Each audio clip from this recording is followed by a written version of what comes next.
तो hello everyone, आज हम एक्सप्लेन करने वाले हैं टेल्स ऑफ हर्डिंग गॉड्स के आने वाले एपिसोड जो कि होगा एपिसोड 60 उसको कंप्लीटली एक्सप्लेन, जहां पर कि imperial preceptor versus 12 divine bridge realm level के बंदों के बीच फाइट होने वाली है।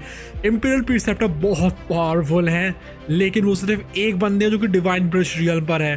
सामने 12 बंदे होंगे और उनमें से कुछ तो गॉडहुड के बहुत ज्यादा करीब होंगे, और कुनमू इन सब चीजों को देखेगा अपनी आंखों से। ये फाइट इतनी टेरिफाइंग होगी कि उससे जो वेव्स निकल रहे होंगे वो बिल्कुल तलवार की दहाड़ की तरह होंगी और वो माउंटेन्स तक को काट देंगी। तो ऑलरेडी हम लोगों ने एपिसोड में देख लिया है कि एक भिखारी मिलता है जो कि था बैगर सेक्ट मास्टर, और वो चैलेंज कर रहा था दाक्सियांग को। कुनमू ने उसके साथ थोड़ी बहुत बातें कर ली थी और उसको ये सामने आ गई थी कि आगे चलकर एक ट्रैप आने वाला है, और वो ट्रैप सब लोग बिछा रहे हैं कल्ट मास्टर लोग इंपीरियल प्रीसेप्टर को मारने के लिए। लेकिन वो सोचता है कि मैं इंपीरियल प्रीसेप्टर को सपोर्ट जरूर करूंगा, इसलिए कुनमू ऑर्डर करता है हेवनली डेविल कल्ट के हॉल को कि आ जाओ, हम लोग को साथ देना है किसी का।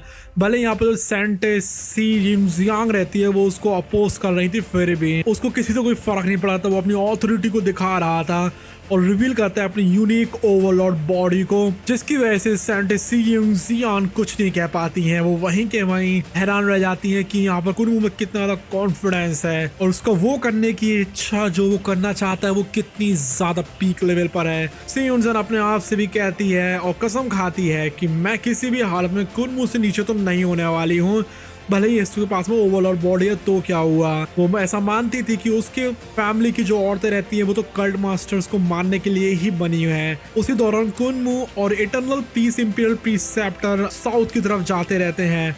रास्ते पर कुछ सोल्जर्स रहते हैं, रिपोर्ट करते हैं कि यहाँ पर उन्होंने अजीब अजीब चीजों को देखा है, ऐसे लोगों को जो कि फ्लैग्स को कैरी कर रहे थे, और उनकी तादाद बढ़ती ही जा रही है पूरे शहर में। ये जो लोग रहते हैं वो बैम्बू हैट्स को पहने हुए हैं और अपने चेहरे को छिपाए हुए हैं और वेपन्स को लिए हुए हैं जो कि ये लोग लपेट कर ले जा रहे हैं इससे कोई देख ना पाए। लेकिन इंपीरियल प्रीसेप्टर इन सभी को इग्नोर मार देता है। हिडन फॉक्स सिटी में हंड्रेड्स में जो मिस्टीरियस फिगर्स रहते हैं वो साइलेंटली फॉलो कर रहे थे ग्रुप को। रोड के किनारे पर ही दो एल्डरली टी सेलर्स इनवाइट करते हैं इटर्नल पीस इंपीरियल प्रीसेप्टर को कुनमू को चाय पीने के लिए। अब जिस टाइम पे वो दोनों चाय पी रहे थे, चैन वानियोन और बाकी लोग डिस्कवर करते हैं कि वो आर्बर के पास में जा ही नहीं सकते हैं, क्योंकि मान के चलो कोई जो जगह है कि वो एक स्पेशल इल्यूजन में ट्रैप्ड है। अब चाय पीने के बाद जो एल्डर्स रहते हैं और काफी सारे जो फिगर्स रहते हैं वहां से गायब हो जाते हैं, जिससे पता लग रहा था कि जहां पर कुनमू ने सीक्रेटली प्रिपरेशन करके रखी हुई थी जो कि अब पूरी हो चुकी हैं। सी उनसे क्वाइटली पूछती है कुनमू से कि क्या सारी चीजें हो चुकी हैं, और कुनमू कहता है कि हाँ मैंने सारी तैयारियां कर ली हैं और अब हम लोग सारी आर्मी को का नामो निशान मिटाने वाले हैं। वो आ जाते हैं दानजियांग सिटी में जहां पर कि इटर्नल पीस आर्मी रहती है। उन्होंने बहुत बड़े बड़े कैंप्स लगा कर रखे हुए थे, लेकिन अभी तक उन्होंने अटैक नहीं किया था। दाक्सियांग जो रहता है वो एक गैदरिंग पॉइंट बन गया था जो लोग रिबेल करना चाह रहे हैं उन लोगों के लिए। यहाँ पे काफी सारे लोग थे, सेक्ट डिसाइपल से, फॉलिंग नेशन से, नोबल फैमिली के लोग थे और काउंटलेस डिवाइन आर्ट के प्रैक्टिशनर्स भी थे। जो ये स्केल था आर्मी का वो बहुत बड़ा था, बहुत बड़े बड़े जो सोल्जर्स रहते हैं वो भी यहाँ पर ट्रेन कर रहे थे बैटल टेक्निक्स को। काफी सारे उड़ती हुई कैवलरीज थी जिनके अंदर बहुत सारे डेडली टैक्टिक्स थे। मैसिव जो क्लाउड कार्ट्स रहते हैं जो कि बादलों में चलते हैं वो भी थे। कई सौ उड़ने वाले जहाज थे जो कि कई सौ जो ट्रूप्स रहते हैं, हजारों लोगों को उनको ट्रांसपोर्ट कर सकते हैं। कुनमू को रियलाइज होता है कि जो इंपीरियल प्रीसेप्टर का रिफॉर्म रहता है उसकी वजह से एक जो नॉर्मल सी आर्मी रहती है वो एक अनस्टॉपेबल फोर्स में बदल चुकी है, जो कि हेवनली डेविल कल्ट सामना कर सकता है उससे भी परे है। दाक्सियांग सिटी के अंदर जितनी भी बिल्डिंग्स रहती हैं सारी डिस्ट्रॉय हो चुकी थी, जिसकी वजह से जो बैटलफील्ड कभी बिल्कुल एम्प्टी खाली हुआ करती थी अब वहां पर हजारों में साइलेंट सोल्जर्स थे और डिवाइन आर्ट प्रैक्टिशनर्स भी थे। जो साइकोलॉजिकल प्रेशर था वो बहुत ज्यादा था। सिटी के सेंटर में खड़ा हुआ था एक बहुत बड़ा माउंटेन जो कि मूव करने में लगा हुआ था और वो अपने आप को शेप भी कर रहा था एक टावरिंग प्लेटफॉर्म में। उसके ऊपर कोई ऐसे मास्टर थे जो कि कभी जमीन के ऊपर खड़े ही नहीं होते हैं, बल्कि वो जाइगेंटिक गॉड्स के ऊपर, डेविल्स के ऊपर थे जो कि बनी हुई थी वाइटल क्यूज से। ये जो बीइंग्स थे वो बहुत पावरफुल थे, जिससे पता लग रहा था कि रिबेल की स्ट्रेंथ कितनी ज्यादा है। इंपीरियल प्रीसेप्टर काम एक्सप्लेन करते हैं कि उनकी दिखाई हुई पहले की दया की वजह से अपने दुश्मनों के ऊपर, उसकी वजह से अब उनके जो दुश्मन रहते हैं जो पहले कभी कमजोर थे वो काफी ज्यादा ऊंचाइयों पर आ चुके हैं और इसलिए वो बदला लेने तो जरूर आएंगे। कुनमू कैलकुलेट करता है कि जो रिबेल्स रहते हैं उनमें hundreds of celestial being experts हैं, काफी सारे लाइफ एंड डेथ रियल में मास्टर्स भी हैं और 1 दर्जन से ज्यादा डिवाइन ब्रिज रियल फिगर्स भी हैं जो कि एक बहुत डेडली ट्रैप को दिखा रहे थे। एक पावरफुल वुमेन भी थी जो कि खड़ी हुई थी गॉड अपैरिशन के ऊपर, जो कि इंपीरियल प्रीसेप्टर का मजाक उड़ा रही थी कि तुम यहाँ पर बिना किसी मदद के आ गए हो। सी यूनजियान समझ जाती है कि इस औरत की जो कल्टीवेशन रहती है वो लगभग गॉडहुड तक पहुंच चुकी है। कुनमू उससे फिर पूछता है एक और टेरिफाइंग बीइंग के बारे में जो कि उसके मिस्टीरियस एल्डर। इसकी वजह से इंपीरियल प्रीसेप्टर तो हैरान रह जाते हैं, जिनका जो बैटल इंटेंट रहता है वो वहीं के वहीं एक्सप्लोड हो जाता है, जिससे उनको क्लियरली पता लग गया था कुनमू को जो बैकग्राउंड रहता है वो कोई भी जो सोच सकता है उससे भी ज्यादा खतरनाक है। कुनमू कैजुअली कहता है कि हाँ मेरे गाँव में 9 एल्डर्स थे जैसे कि म्यूट एल्डर थे उन्हीं की तरह, जिसकी वजह से इटर्नल पीस इंपीरियल प्रीसेप्टर शॉक रह गए थे। लेकिन उनको ठंडक भी मिलती है, उनको अच्छा भी लगता है क्योंकि उनको ये चीज़ महसूस हो रही थी कि वो सिर्फ अकेले नहीं है जो इस दुनिया के टॉप पर बैठे हुए हैं, बल्कि उनके इतने ताकतवर और भी कई सारे लोग हैं जिससे उनका अकेलापन दूर हो रहा था। वो असल में इतने ज़्यादा पावरफुल थे कि इतनी ज़्यादा ऊंचाइयों पर पहुंचने की वजह से जहाँ पर कि उनके बराबरी कोई था नहीं, उसकी वजह से उनको बहुत ज़्यादा अकेलापन महसूस होता था। लेकिन कुनमू के ऐसा कहने पर कि आपके जितने पावरफुल भी और ज़्यादा लोग हैं उससे उनको बहुत ज़्यादा अच्छा लगता है। कुनमू सोचता है कि मैं अपनी स्पेशल आंखों का इस्तेमाल करूँगा जिससे कि मैं अपने आप को रेस्ट्रेन कर सकूँ। लेकिन जो रिबेल के लीडर्स रहते हैं वो तभी आगे की तरफ आ जाते हैं एक एक करके। इटर्नल पीस इंपीरियल प्रीसेप्टर कामली उनके नामों को भी पहचान लेते हैं, उनके बैकग्राउंड्स को भी, उनकी टेक्निक्स को भी, क्योंकि उनको मार्शल की दुनिया की बहुत ज़्यादा समझ है। स्पिरिचुअल मास्टर दाओ कुआन भी ये चीज़ मान जाते हैं कि उन्होंने इंपीरियल प्रीसेप्टर से दुश्मनी मोड़ इसलिए नहीं ली है क्योंकि वो बुरे हैं, बल्कि इसलिए ली है क्योंकि उनकी जो सोच रहती है वो नहीं मिलती है। जो हाई ऑफिशियल मालियान शैन रहते हैं वो भी इस रिबेलियन को कन्फेस कर ही लेते हैं। उनको यकीन था कि इंपीरियल प्रीसेप्टर के जो रिफॉर्म्स रहते हैं जो कि वो इस दुनिया में बदलाव लाना चाह रहे हैं वो कुछ ज़्यादा ही एक्सट्रीम है। कुछ एल्डर्स एशियन जनरेशंस के भी आए हुए थे जो कि यहाँ पर विरोध करने वाले थे, वो भी अपनी आइडेंटिटीज़ को, लाइफ स्पेंस को, मोटिव्स को भी कर रहे थे रिवील। काफ़ी सारे जो लोग रहते हैं इसलिए इंपीरियल प्रीसेप्टर का विरोध कर रहे थे क्योंकि उनको डर था कि इंपीरियल प्रीसेप्टर जो रहते हैं वो तो ताकतवर ही होते जा रहे हैं और अगर ऐसा होता रहा तो वो तो इस पूरी दुनिया के एम्परर बन जाएंगे, जो कि वो लोग नहीं चाह रहे थे। काफ़ी सारे और जो एक्सपर्ट्स रहते हैं पूरे दाक्सियांग सिटी में वो डिक्लेयर कर देते इस रिबेलियन को, जिससे कि यहाँ पर एक अपोजिशन बना था जो कि बहुत मैसिव था।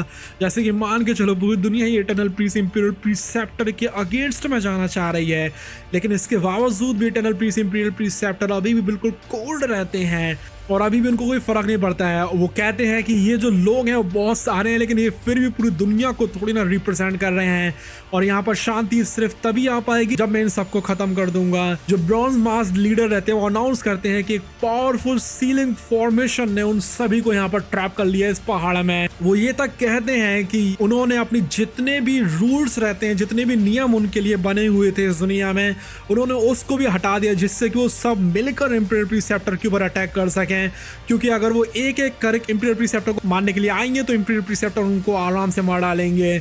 इसलिए एक रास्ता उनके पास यही था कि सारे लोग मिल जाएं और उनके ऊपर एक साथ अटैक करें। लेकिन कुनमू को यहाँ पर बहुत ज़्यादा अच्छा लगता है क्योंकि यहाँ पर उसका तो कुछ और ही प्लान था। जिस टाइम पर जो रिबेल्स रहते हैं वो फाइनलाइज कर रहे थे अपने ट्रैप को, उसके जो हिडन प्रिपरेशंस रहती हैं वो एक्टिवेट हो जाती हैं। कई सौ मैसिव जो फ्लैग्स रहते हैं वो एकदम से पूरी सिटी में अपीयर हो जाते हैं।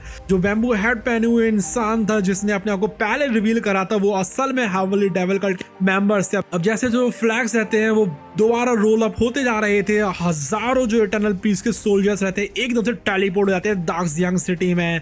जो एम्बुश रहता है उसकी वजह से एक झटके में उलट जाता है। गोल्डन आर्मर जो जायंट्स रहते हैं वो क्लाउड कैरियर्स को पुश कर रहे थे और जितने भी शहर की दीवारें रहती उन सबको तोड़ रहे थे। जो इन्फेंट्री रहती है वो ट्रांसफॉर्म हो गई थी एक एलिफेंट के जैसे सर वाले जायंट में, और वो भी आगे की तरफ आ जाते हैं। फ्लाइंग जो कैवलरी रहती है वो आसमान से नीचे की तरफ आती है जैसे उनको तीर बरस रहे हो, और यहाँ तक कि जो सॉर्ड लाइट रहती है, यानी कि बहुत सारी सॉर्ड्स रहती है, वो भी बारिश की तरह नीचे गिरने लगती है। जो उड़ते हुए शिप्स रहते हैं वो असली आग को निकालते हैं अपने अंदर से, जिससे कि डिफेंडर्स जो रहते हैं वो जिंदा ही जल जाते हैं और सारी जगहों पर उथल पुथल मच जाती है।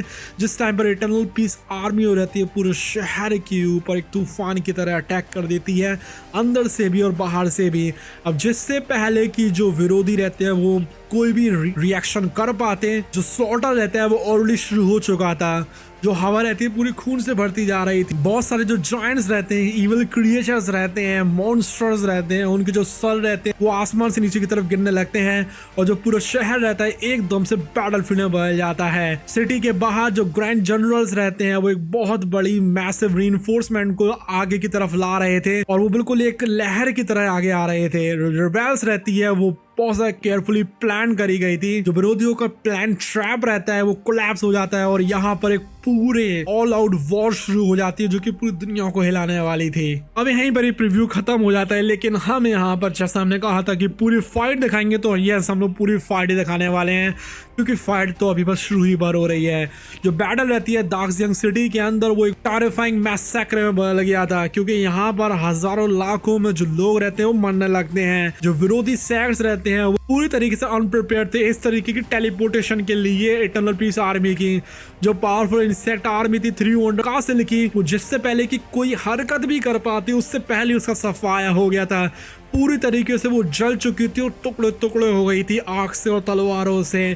जो पैशन पार्टिंग पैलेसेस की फीमेल डिसाइपल्स होती, हालांकि वो तो स्ट्रॉन्ग थी, लेकिन फिर भी काउंटलेस फ्लाइंग सॉर्ड जो रहती है उनको पियर्स कर देती हैं और एक झटके में भी वो मर जाती हैं। जो विरोधी फाइटर्स रहते हैं उनको डिसिप्लिन इन्फेंट्री फॉर्मेशन अलग अलग कर देती है और एक एक करके उनको काट देती है। वो सब तो मिलकर बहुत ज्यादा पावरफुल थे, लेकिन उनमें से हर एक की स्ट्रेंथ को अलग अलग देखा जाए तो एक कोऑर्डिनेटेड मिलिट्री टैक्टिक के सामने तो वो कुछ भी नहीं थे। ये क्लियर था कि यहाँ पर रिबेल का पूरा टोटल एनालिसिस होने वाला है, मतलब यहाँ पे जो एनिमीज रहते हैं उनको पूरी तरीके से खत्म कर दिया जाएगा। लेकिन यहाँ पर अभी 12 से ज्यादा डिवाइन ब्रिज रियल्म के भी प्रैक्टिशनर्स हैं, उनका क्या? एक पहाड़ के ऊपर जो विरोधी लीडर्स रहते हैं उनको रियलाइज हो जाता है, लेकिन उन्होंने बहुत देर कर दी थी और अब उनके पास दो चॉइसेस थी एक बार में करने के लिए। पहली तो ये थी कि इंपीरियल प्रीसेप्टर खुद आ रहे हैं, और दूसरी तरफ है पूरी ताकत इटर्नल पीस आर्मी की। जो पैशन पार्टिंग पैलेस के मास्टर क्यू दाइल जो रहते हैं वो अपने इमोशनल काम को खो देते हैं, क्योंकि उनके बहुत सारे जो डिसाइपल्स रहते हैं वो मर चुके थे। ये जो फ्लॉ रहता है उसका फायदा हाल के इटर्नल पीस इंपीरियल प्रीसेप्टर उठाते हैं और एक बहुत ज्यादा बड़े लीथल अटैक को कर देते हैं जिसको कोई रोक ही नहीं सकता था। जो भी उसके रास्ते में आ रहे, जिसमें कि चैन वान्यून भी थे और बाकी भी थे, उनको भी पता लग गई थी ये बात कि वो तो उसकी शॉक वेव्स भर से ही मर जाएंगे।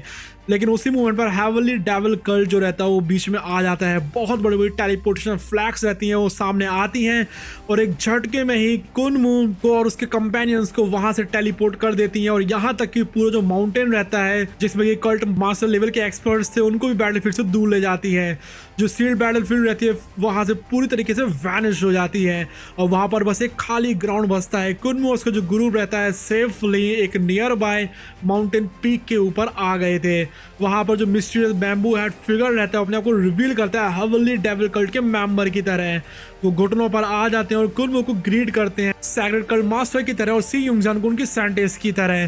कुनमू के जो क्लासमेट्स रहते हैं वो भी स्टंट रह गए थे इस चीज को देखकर कि जो जेंटल इंपीरियल कॉलेज एकेडमिशियन है वो असल में लीडर है दुनिया के सबसे ज्यादा वियर्ड डेविल पाथ सेक्ट के। सब लोगों में पैनिक फैल जाता है, खास तौर पर जिस टाइम पर सॉर्ड हॉल जो फॉर्मेशन हॉल मास्टर्स रहते हैं जो कि इंपीरियल कॉलेज के ऑफिशियल्स थे वो भी अपने आप को रिवील करते हैं कि हम लोग भी कल्ट मास्टर्स हैं। कुनमू मजाक मजाक में उनको थ्रेटन करता है अपने क्लासमेट्स कि अगर उन्होंने मेरे सेट को ज्वाइन नहीं करा तो तुम लोगों को यहाँ पे मार दिया जाएगा, जिससे कि वो हाल के हाल मान जाते हैं क्योंकि उनके पास कोई चॉइस ही नहीं थी। सी युनजान बाद में कहती है कि नहीं कुनमू तो बस मजाक कर रहा था, कोई बात नहीं है। उनके विंटेज पॉइंट से वो देख रहे थे दूर की होने वाली बैटल को। जो फाइट थी टनल पीस इंपीरियल प्रीसेप्ट और रेबल कल्ट मास्टर्स के बीच में वो बहुत ज्यादा डिस्ट्रक्टिव थी। उन लोगों की फाइट की वजह से तूफान आए जा रहे थे और जो शॉक वेव्स रहती है उसकी वजह से बहुत दूर आए पर जो पहाड़ होते हैं वो भी कट जा रहे थे। एक कल्ट मास्टर जो रहता है वो मर जाता है, उसके बाद में एक और मर जाता है, उसके बाद में एक और मर जाता है। कुर्मू एक्सप्लेन करता है कि जो हेवनली डेविल कल्ट का रोल रहता है वो डायरेक्टली फाइट करना नहीं था बल्कि एक परफेक्ट अपॉर्चुनिटी को बनाना था जिससे कि इंपीरियल प्रीसेप्टर अकेले ही एक एक करके एनिमीज को मार सके जिस टाइम पर उनके दुश्मनों का जो फोकस रहेगा वो हटा हुआ होगा और वो हल्के में ले रहे होंगे इंपीरियल प्रीसेप्टर को। आउटकम क्लियर था। यहाँ पर जो विरोधी थे वो पूरी तरीके से खत्म हो गए थे, ऐसे कि मान के लोग इस दुनिया में कभी थे ही नहीं और यहाँ पर पूरा इतिहास लिख दिया गया था क्योंकि यहाँ पर इस दुनिया में बहुत बड़ा चेंज आने वाला था। तो ये थी वो पूरी फाइट जो कि प्रोबेबली अगले एपिसोड में दिखाई जाएगी, लेकिन हमने तो ऑलरेडी बता दिया आप लोगों को। और तो और यहाँ पर हम नोवेल को भी एक्सप्लेन कर रहे हैं टेल्स ऑफ हॉन्टिंग गॉड्स की। उसके लिए अगर आप लोगों को वो भी देखना है तो प्लीज कर लीजिए सब्सक्राइब, जिससे कि आप लोगों को पता लग जाए इस टाइम पे हम वीडियोस को अपलोड करें। और तो और आप लोग मेंबरशिप भी ले सकते हैं उसकी अर्ली एक्सेस के लिए, जिससे कि आप लोग हमें भी सपोर्ट कर सकें। And yes as always bye bye, love you all, take care.